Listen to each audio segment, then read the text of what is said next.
you all for being here tonight. We're keen to, obviously we're getting a late start on the agenda work session. The Carter meeting ran over a little bit, but this should be it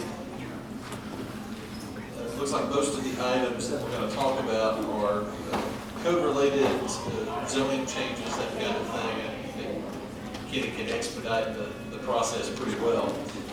If we can have the roll call, please, sir.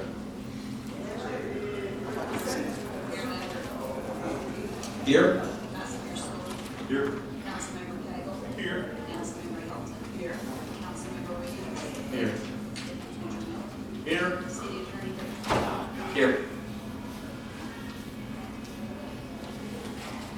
Thank you again for being here tonight. The agenda work session, July 13th, 2017. We're attempting to set the agenda for the July 27th regular council meeting.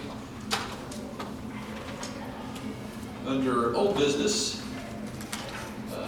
potentially item A, ordinance number 1048. This would be an ordinance to in regard to cleaning up the property owner's expense, assessing the city's cost of abatement for essentially code violations. That's right, Mayor and Council. That's what we discussed in the previous meeting about assessing the fee against property owners to encourage them to maintain their lawns and maintain their yards in general. Just to give you an idea, we had a long discussion about lack of maintenance and us posting for cleanups at the last meeting. But since that last meeting, we posted over 40 yards that the city's having to maintain. So that's really taxing our resources. So this will just be another piece that we can add to the mowing bids that we're going to try to open up and present during the next council meeting. I don't want to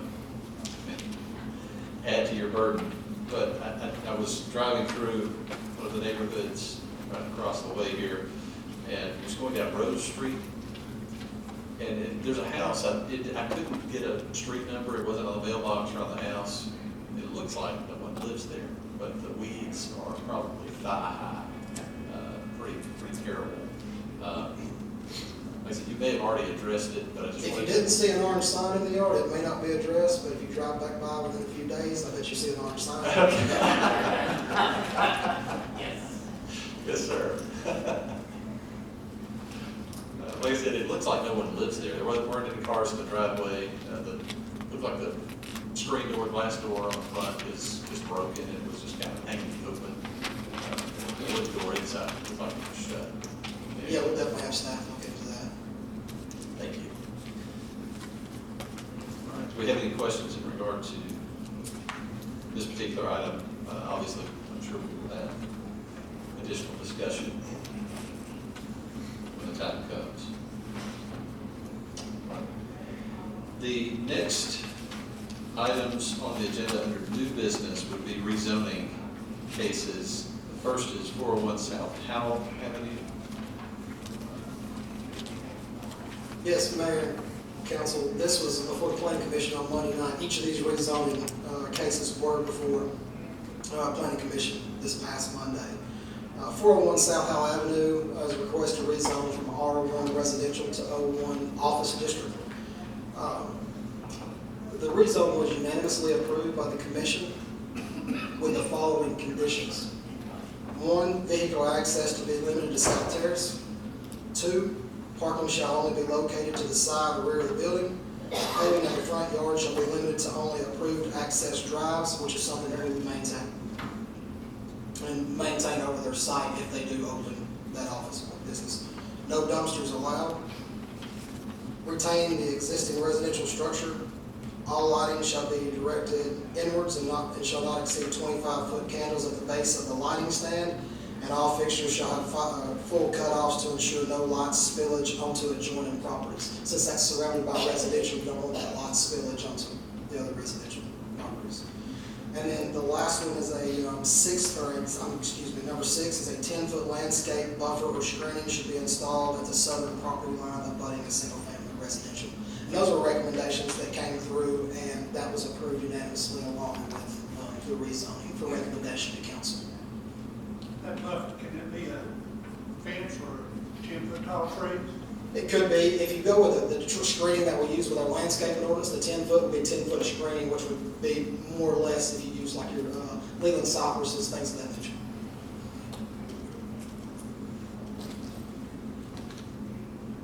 Thank you, sir. And then item B would be 5330 Ringgold Road, the rezoning there.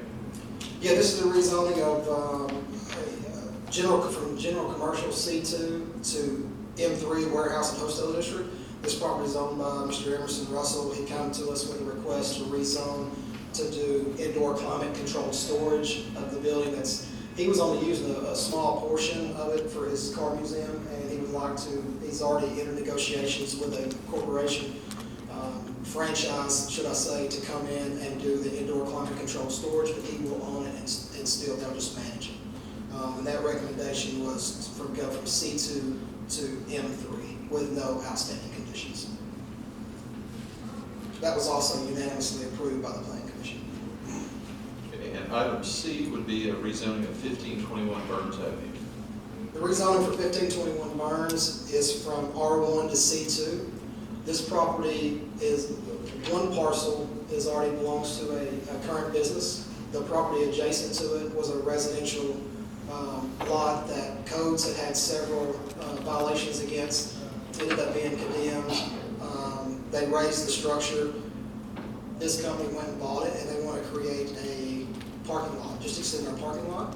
That was also approved unanimously, with also a 10-foot landscape buffer or screening should be installed at the southern property line abutting a single-family residential, just to keep that continuity between the residential property. That was unanimously approved also. So all of these would be before us on first reading, the next meeting, and would have public hearings as well? Yes. Okay. Item D would be an amendment to the sign ordinance. Yes, Mayor and Council, that would be the ordinance to, ordinance number, amendment to ordinance 1028, section 110E, spacing of signs in the East Ridge. Currently, the off-premise sign language states no off-premise sign shall be established within 1,000 feet of any other off-premise sign on the same side of the right-of-way. The proposed language that we would like to see is no off-premise sign shall be established within 1,000 feet of another off-premise sign on either side of the right-of-way. And it keeps signs from being right across the street from each other for off-premise.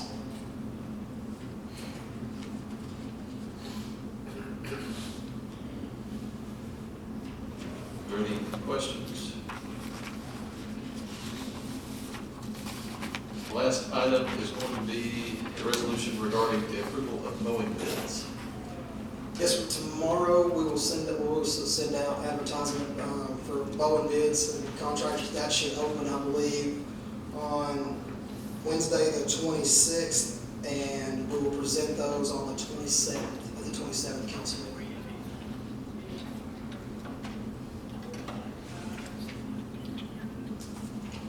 All right. We were able to move through that rather swiftly. Thank you, sir. All right. Do we have anything else? Ms. Helen, do you have anything for us? No. Okay. Mr. Wade? Mr. Sewell? Mr. Gabriel? Not this time. Have anything either, so with that, we will adjourn this agenda work session and take a very brief moment to stop the tapes and restart them for our regular council meeting.